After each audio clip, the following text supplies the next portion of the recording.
Hello and welcome. Today we are going to focus on getting our jump box up and running. So when I say the jump box, we are going to be looking at ZackNet-MGMT01. Now let me rewind for a second. A typical IT enterprise environment has a jump box, and that jump box is predominantly used by administrators to access the domain controller, to look at the DNS, to manage your virtualization. If it's VMware, if it's Hyper-V, Proxmox, or Linux, which have you. And it also is heavily monitored and logged for the most part.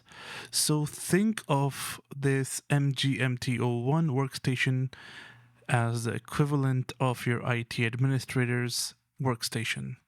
Now, before we dive in, we need to verify that this guy is going to have two network adapters. And one of them is going to be going to the WAN for our lab environment. And then one of them is going to be going to the internal network, which is going to be the isolated network. So I want to keep it as this standard in the lab environment. So with that being said, let's connect to this guy. And we are logged in. And I'm going to go on ipconfig /all, and I'm going to verify what I have. So as we can see, we have the Hyper-V network adapter number 2, which is going to be our internal network. So we can see I've assigned it the IP address right here, 10.10.10.20.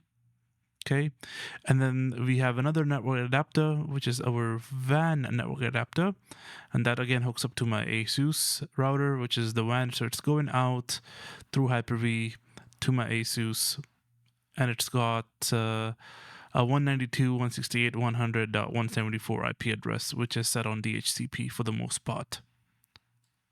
So with that being said, now that we have verified the NIC1 and NIC2, the plan is to also verify the name, and then the name is looking all good. Now what we want to do is we want to add this to the domain.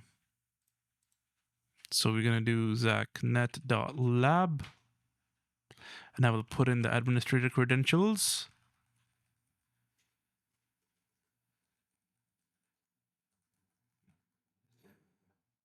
And it should join the domain. And I'm going to give it a restart. And now we will log in to this workstation with our domain credentials.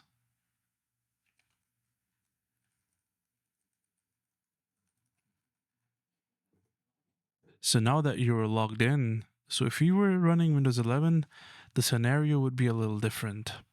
So to enable Windows 11 as a jump box or to install RSAT tools, you would go on search, and then you would go on settings, and then in settings, you would type optional features.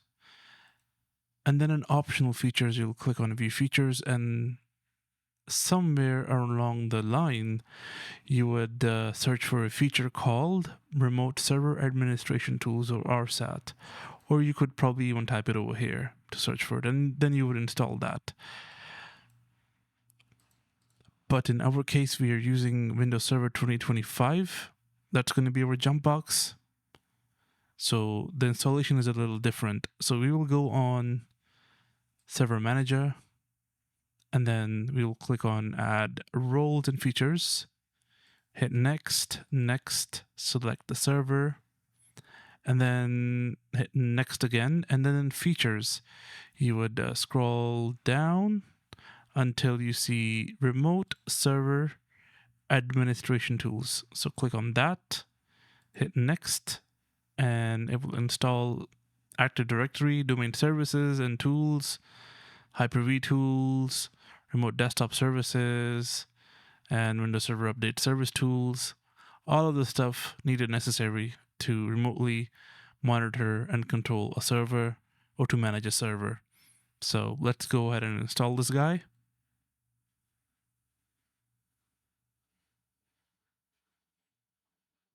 So it looks like the feature install has succeeded for MGMT01. I'm going to close out of this. And let's click on the flag. I'm going to give it a quick restart real quick. Let's log into it. And if I'm not mistaken, if I go on Server Manager, I should start seeing Active Directory, users and computers, and DNS, Hyper-V Manager.